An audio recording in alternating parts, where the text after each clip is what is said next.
어디가 더 고평가인지 어디가 더 저평가인지를 알 수 있다라는 거죠. 아니 언제 사야 되는지 데이터로 보이죠. 언제 사야 될지 언제 팔아야 될지 이때 사람만 이때. 특히나 이럴 때는 완전 영 끓여야 되는 거고.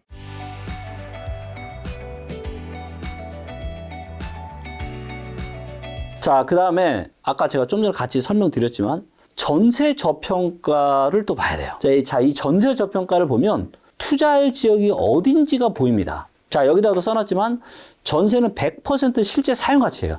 그래서 투자 목적이 1도 없습니다.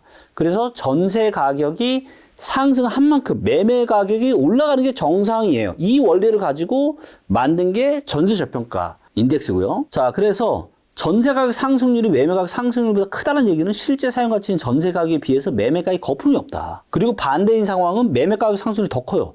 그러면 드디어 매매 가격 거품이 생기기 시작한 겁니다.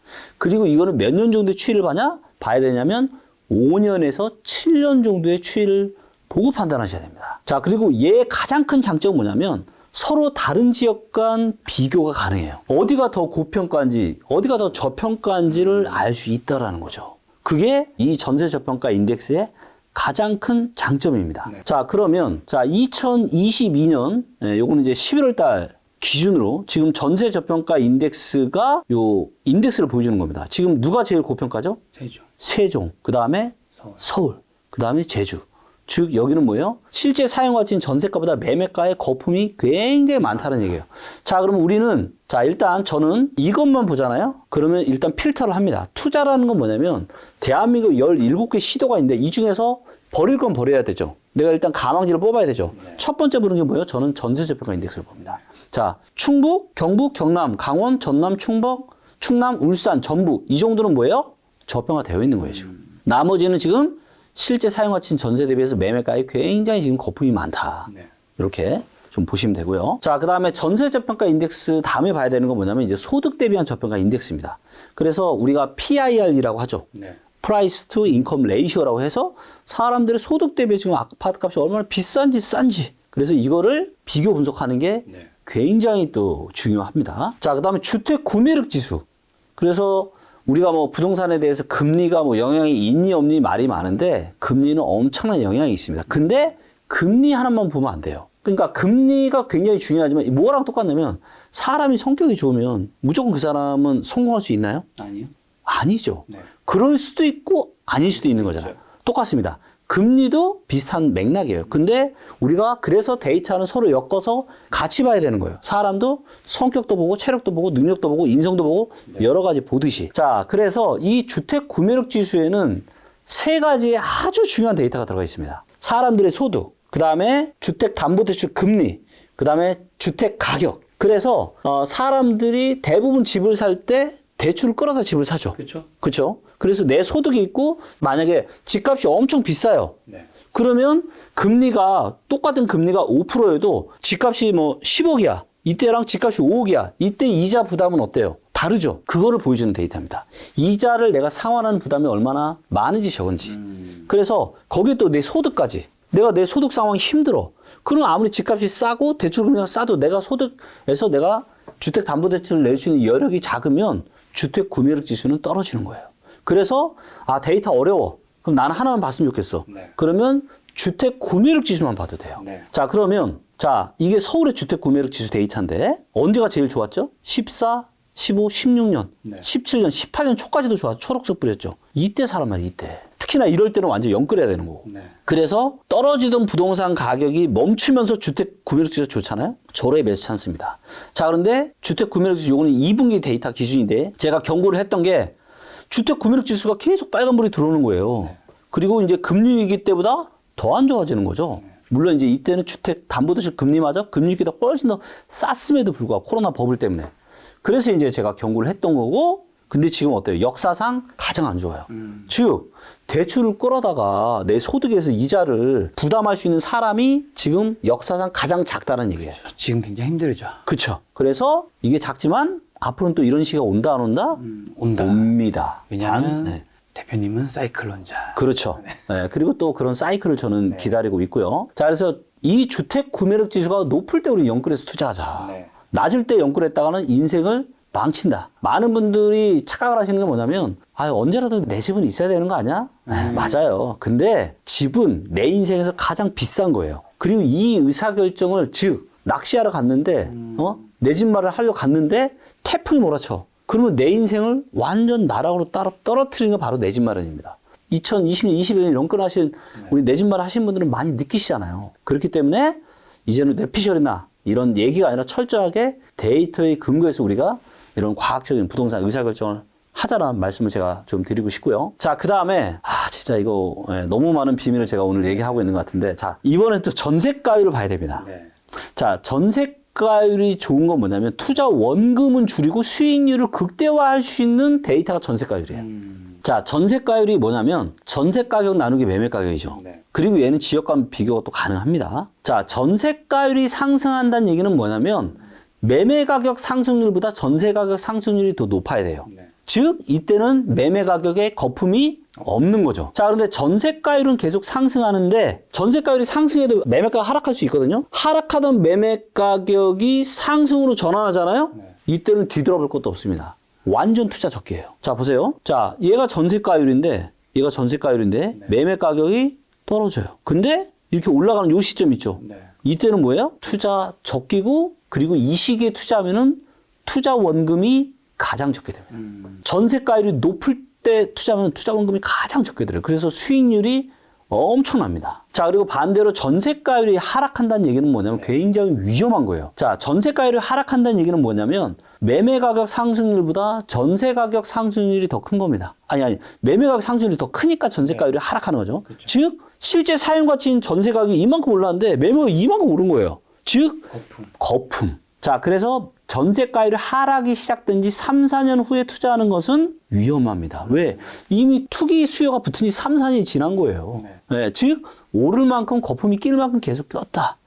그래서 별로고 특히나 전세가율 하락한 지 4, 5년 지나서 투자하잖아요. 네. 이거는 너무 위험합니다. 진짜 큰일 나요. 자, 그래서 이거를 실제 전세가율 데이터를 가지고 한번 보여드리도록 하겠습니다. 자, 보시면 요 막대 그래프가 전세가율이에요. 네. 그리고 요 주황색 선이 바로 서울의 매매 가격입니다. 그래서 KB 부동산 통계 지수 데이터고요. 자, 보시면 전세가율이 계속 올라가죠. 네. 근데 전세가율이 올라간다는 얘기는 뭐예요? 전세가 상승률이 매매가 상승률보다 큰 거예요. 즉 상승의 에너지를 계속 쌓아두는 거예요. 근데 매매가가 떨어지죠. 네. 사면 돼요, 안 돼요? 안 돼요. 자, 근데 전세가를 계속 올라가는데 매매가 하락률이 멈추고 다시 상승으로 돌아서 그때가 언제예요? 14년 5월달. 최고의 적기. 이때는 뭐냐면 발바닥에 사는 거고요. 네. 근데 투자 원금을 언제 극대화시킬 수 있냐? 이렇게 전세가율이 최고일 때. 자, 75%란 얘기는 뭐냐면 25%만 있으면 전세가에서 집을 살 수 있다라는 겁니다. 투자 원금이 작게 들고 갭 투자 말씀. 그렇죠. 거죠? 투자 원금이 작게 드는 만큼 수익률은 극대화시킬 수 있다. 자, 그리고 제가 사실 제가 그동안 제가 이제 그냥 뭐 오프라인 강의에서는 제가 어떤 저의 이런 노하우나 솔직한 경험담들을 다 제가 얘기를 했지만 네. 사실 이제 많은 분들이 지켜보고 또 영상이 어떻게 보면 완전 이제 공개가 되는 이런 자리에서 제가 이런 얘기를 하지 않았는데 왜냐하면 워낙 이제 많은 다양한 성향의 분들이 보시다 보니까 오해하실 수도 있고 근데 제가 오늘 그럼에도 불구하고 제가 이렇게 다 말씀을 드리는 건 뭐냐면 부동산에 대한 이런 의사결정은 한 사람뿐만이 아니라 그 온 가족의 인생을 완전 들었다 놨다 할 수 있는 아주 중요한 의사결정이에요. 그렇죠. 내 인생에서 가장 비싼. 그럼요. 그래서 그 의사결정을 잘못해서 힘들어하시는 분들이 너무 많고 저 역시도 그런 경험을 해봤고 그래서 그런 분들이 좀 없었으면 하는 그런 선의의 의도에서 제가 하는 거니까 이거를 무슨 투기에 이런 걸로는 제발 좀 안 보셨으면. 그리고 만약에 제가 진짜 투기해서 제가 돈 벌 것 같았으면요. 저 사업도 시작 안 했습니다. 그냥 제가 만든 리치고 가지고 그냥 알게 모르게 내가 혼자 부동산 투자해서 내가 돈 벌고 편안하게 인생 살지 뭐하러 지금 다 이렇게 해요. 그럴 필요가 없습니다. 좀 그런 진정성을 좀 알아주시고요. 자, 그래서 전세가율이 계속 올라가다 떨어지기 시작한 게 언제예요? 16년 6월달 이후로부터 떨어지기 시작하죠. 그렇죠. 근데 전세가율이 떨어진다라는 그 의미는 뭐다? 이제 뭐가 불이 붙은 거다? 실제 수요인 전세가 아니라 네.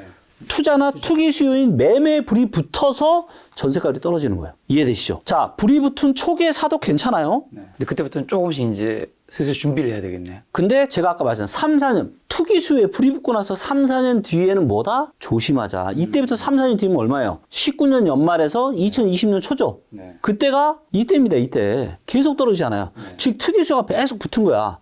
그리고 제가 뭐라 그랬어요? 4, 5년 지나면 시장 변곡점이 온다. 전세가율 떨어진 지 4, 5년 지났는데 사는 거는 너무너무 위험한 거예요. 그리고 실제로 정확하게 들어맞았죠. 네. 자, 이때도 보세요. 전세가율이 언제 제일 높았냐면 2001년 10월 달에 제일 높았습니다. 이때부터 4, 5년이면 언제예요? 그러면 2005년 말, 2006년 말이잖아요. 네. 그쵸? 그때가 이때입니다, 이때. 예, 이때 만약에 샀으면 어떻게 돼요? 거의 한 어깨에서 산 거죠. 그러니까 상당히 위험한 겁니다. 그래서 이렇게 전세가율이 올라갈 때 사야 된다, 우리는. 자, 원리 이해하셨나요? 전세가율의 비밀? 네. 예, 사실 이런 것만 알아도 진짜 여러분들이, 그러니까 저는 데이터의 중요성은 뭐냐면 네. 데이터로 뭐 우리가 뭐 내 집 마련 잘해서 저점에 잡아서 잘 먹고 잘 살자. 네. 이것도 없진 않지만 훨씬 더 중요한 건 뭐냐면 잘못된 의사결정을 하지 않는 거예요. 데이터의 중요성은 잘못된 의사결정을 하지 않게끔 막아주는 거. 이게 정말로 중요한 포인트라는 걸 제가 다시 한번 말씀드리고요. 자, 그래서 이제 보시면 이렇게 제가 아까 설명드렸지만 해놨죠. 자, 그리고 부동산은 뭘 잘해야 된다? 매도를 잘해야 되는 거고 매도는 언제만 할 수 있다? 상승 중에. 주식은 고점 찍고 떨어지고 나는 거 확인하고 나서 팔아도 되지만 네. 부동산은 그게 안 된다. 그렇기 때문에 살 때부터 언제 뒤를 예측하고 사야 돼요? 2년 뒤. 자, 예를 들면 자, 한 4, 5년 지났어요. 전세가율 4, 5년 지났어요. 그럼 4, 5년 지나면 언제예요? 전세가율이 떨어지기 시작한 지부터 6년, 7년째 되는 거잖아요. 그럼 뭐다? 투기 수요가 6년, 7년 동안 계속 불이 붙는 건데 그러기는 쉽지 않다. 그렇기 때문에 이렇게 전세가율이 4, 5년 지나고 나서는 투자 목적이나 실거주 목적으로도 내 집 마련을 하면 위험한 시기구나라는 걸 알고 그 의사결정만 안 해도 네. 내 인생과 내 가족의 인생을 지켜줄 수 있다. 자, 그 다음에 그러니까 이런 게 있어요. 뭐냐면 지금 대한민국에서 사람들이 어디 부동산을 제일 사고 싶어 하는지, 어디를 제일 팔고 싶어 하는지를 알 수 있는 데이터가 있으면 어떨까요? 좋죠. 너무 좋겠죠? 네. 자, 반대로 지금 실제 수요인 전세 시장이 너무 안 좋은 지역이 있고 전세 시장이 너무 좋은 지역이 있어요. 네. 자, 그럼 우리는 투자할 때 어디로 가야 된다고 제가 말씀드렸죠? 전세 시장이 좋은 쪽으로. 그렇죠. 네. 전세 시장이 좋은 쪽으로. 전세 시장이 안 좋은 쪽 가면은 여기는 큰일 날 수 있죠. 왜? 실수요마저도 힘을 못 쓰는데 어떻게 매매가가 힘을 씁니까? 자, 근데 이런 걸 보여주는 데이터가 있어요. 그게 뭐냐면 바로 매매 전세 수급입니다. 그래서 이 데이터를 보면은 지역별 수급 흐름을 파악을 할 수 있습니다. 대한민국 모든 지역을 다 볼 수가 있어요. 자, 얘도 아까 제가 플라워 차트 설명드린 원리랑 똑같습니다. 십자선이 있고요. 십자선의 왼쪽으로 갈수록 여기는 매수세가 없고 매도세가 많은 거예요. 즉 매매 시장이 안 좋은 거예요. 왼쪽으로 갈수록. 그래서 이 데이터들은 0부터 200까지 움직이거든요. 근데 대다수의 지역들이 지금 다 왼쪽에 있죠. 그만큼 지금 시장이 안 좋다. 아무도 사려고 하는 사람이 없다. 자, 그리고 위에 있다는 얘기는 뭐예요? 100보다 위에 있다라는 얘기는 전세가 공급보다 수요가 많은 거예요. 수요가 많으니까 전세 가격이 올라가겠죠. 네. 그럼 전세가 올라오면 매매 시장도 나쁘지 않을 가능성이 많겠죠. 그리고 이렇게 밑에 있다라는 얘기는 뭐예요? 매매 시장, 전세 시장 지금 다 안 좋다. 엉망이다. 광주, 대전, 대구, 인천, 서울, 경기, 부산, 세종, 전북 다 안 좋죠. 네. 자, 그러면 제가 여기서 우리 김 작가님한테 네. 지금 질문을 한번 던져보겠습니다. 네. 자, 위에 있냐 밑에 있냐는 전세고요. 네네. 왼쪽에 있냐 오른쪽에 있느냐가 매수세입니다. 여기서 매수세, 매도세는 매매예요, 매매. 네네. 자, 매수세가 매도세보다 많은 지역은 어디죠? 없는 거 아닌가요? 오, 맞습니다. 없어요. 자, 없어요. 자, 없는데 그나마 그래도 전국에서 팔자세보다는 사자세가 제일 그나마 괜찮은 데가 어디예요? 제주, 충북, 맞아요. 경남. 네. 가장 오른쪽에 있기 때문에. 네네. 근데 가장 오른쪽에 있는데도 40 조금 넘었다. 네. 네, 그만큼 지금 전국적으로 분위기가 안 좋다. 지금은 더 안 좋아요. 네. 2023년 데이터는 더 안 좋습니다. 자, 그 다음에 전국에서 전세 수요가 가장 탄탄한 탑3 지역은 어디일까요? 경북, 강원, 제주인가요? 맞습니다. 예, 가장 위에 있는 지역. 네. 예, 가장 위에 있다라는 거는 지금 전세 수급이 탄탄하다. 자, 그 다음에 전국에서 매도세는 많고 매수세는 거의 없는 지역 탑3는 어디일까요? 가장 왼쪽에 세종, 그 다음에 대구, 그 다음에 인천. 예, 세종, 인천, 대구 요 세 군데가 네. 지금 살 사람은 아무도 없고 팔 사람만 꽉 차 있는 시장이다. 자, 이해되셨죠? 네. 자, 요게 이제 서울의 자, 매매 전세 수급은 뭐냐? 매수 타이밍과 매도 타이밍의 최적 도구입니다. 이것만 있으면 우리는 언제 살지, 언제 팔지, 플라워 차트. 그러니까 결합을 시키는 거야. 우리가 그동안 배운 플라워 차트, 소득 대비한 저평가, 주택 구매력 지수, 전세가율 이런 것들 하나 결합을 하면은 되는 거예요. 자, 서울의 매매 전세 수급 데이터인데 요 막대 그래프가 매매 전세 수급이고요. 자, 파란색 선이 뭐냐면 매도세예요. 지금 서울의 아파트를 팔려고 하는 매도세 강하죠. 빨간색은 매수세입니다. 매수세 없죠. 매도세만 강하죠. 자, 매도세가 강하게 치솟고 매수세가 확 줄어요. 이때가 언제요? 21년 연말입니다. 제가 무조건 지금 빨리 팔아라.